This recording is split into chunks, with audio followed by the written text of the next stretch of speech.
Everybody, today we're going to very honestly discuss what really matters in dating. And I don't really necessarily mean these are the things that you have to follow for a successful relationship. I almost think these are bare minimums to start or sustain a relationship. So let's get after it. Number one, you have to be physically attracted to each other. I think it's a lie when people say, oh, only heart that matters, that when you last relationships, it's about the interests and the passions.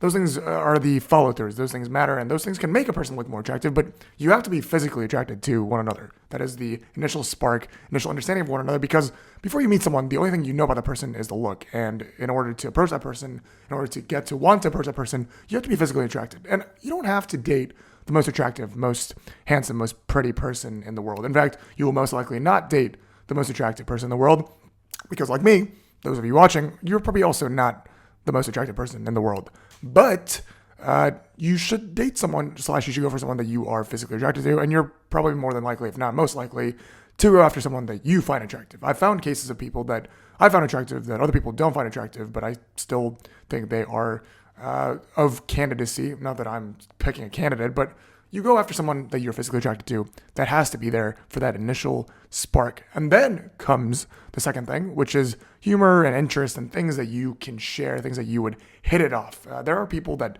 don't have this with you. They could check off the first category. They're so physically attractive and you go after them, and perhaps they even share interest in you. But then after you start talking to them, you realize they are as dry as a blank wall, and there's not much that you can talk about, and they could be as pretty, as handsome as they want, but the fire is not there. It's just not fun. The kindling, the wood to maintain the fire isn't there. The initial spark may be there, but the continual of the fire burning might not be there. So there has to be some level of shared interest or the ability to talk about something in fun jest. I have seen relationships where one party talks 99% of the time and the other party takes 1% of the time, and perhaps that is the shared interest. One person just wants someone to listen / give reactions, and the other person wants to consume all this content that the other person's giving. That also works, but there has to be a dynamic that works between the two. I think past that, there needs to be a somewhat shared worldview. I think diversity is important, and it's important to have a diverse array of thoughts. But if you're really thinking long-term, perhaps family or raising kids or living together, I think it's very important to understand where that person's coming from, where you're coming from. There needs to be some level of overlap, if not a lot of overlap. I think it's really hard to live with someone or sustain a relationship with someone that you disagree so firmly with, especially if that disagreement makes you rethink who or how that person is, especially if it's a ethical concern, something that's highly philosophical that you fundamentally disagree with on worldview. Perhaps it's religion, perhaps it's your view on some social stances. You shouldn't blame the other person, and that should never result in you thinking lowly of that person. But I think if you're supposed to sustain a relationship with someone and you're supposed to love someone, and there are aspects of that person's belief system that you just simply cannot respect, condone, or makes you think some of that person differently, or it results in constant conflict, then I would say probably reconsider that relationship. It's not healthy for anyone involved.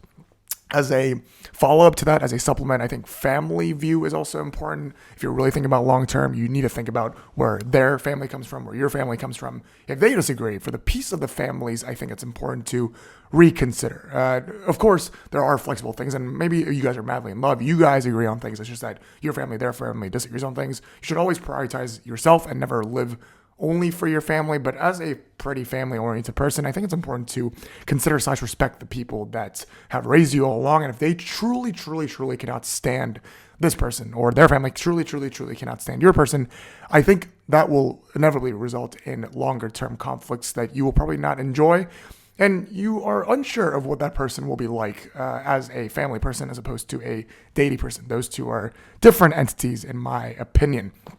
Kind of wrapping all of this together is this key component of communication, being able to communicate properly and having expectations that are level set.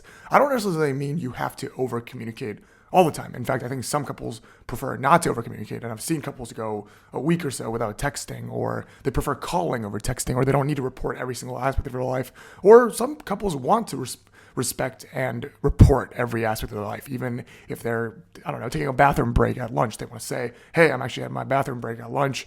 What are you up to?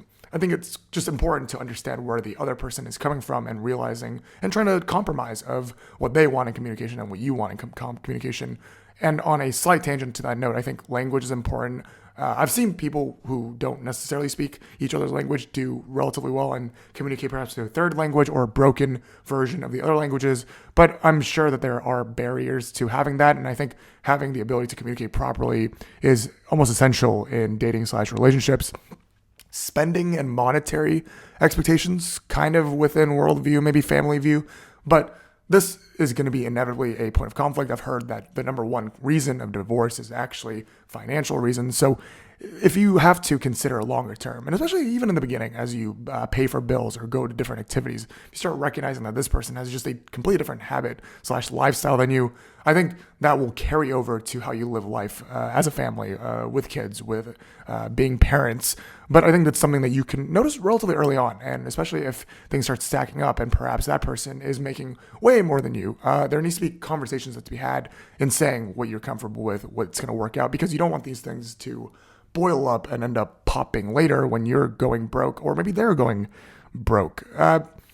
Relationships, at the end of the day, in my opinion, are sustained by loyalty. The initial spark definitely needs to be there. Love, fiery romance needs to start, and everyone wants that to a certain degree. But at the end of the day, if you look at long-lasting couples, if you look at your own parents who have been married for 30, 40 years, they're not intense in love all the time. And if they are, props to them. I hope they're still kissing and holding hands and doing that array of sorts. But I think loyalty is what really comes down to it. It's the idea that this person knows me better than I do, and it's this person has been sticking around for all my faults and weaknesses. That's really what the strength of a relationship is. And I think if you notice that a person is a very loyal person to those around you, I think that's a great sign of this person being a great person to be in a relationship with/date. I've said all this, and I think it's important to consider all these things. And I'm sure we all subconsciously think about these things as we adapt and try to survive and reach our ultimate goal of reproduction. In dating, all these aspects are very important. Obviously, you want to be attracted to the person, you want to have shared interests, you want to communicate well, have similar worldviews.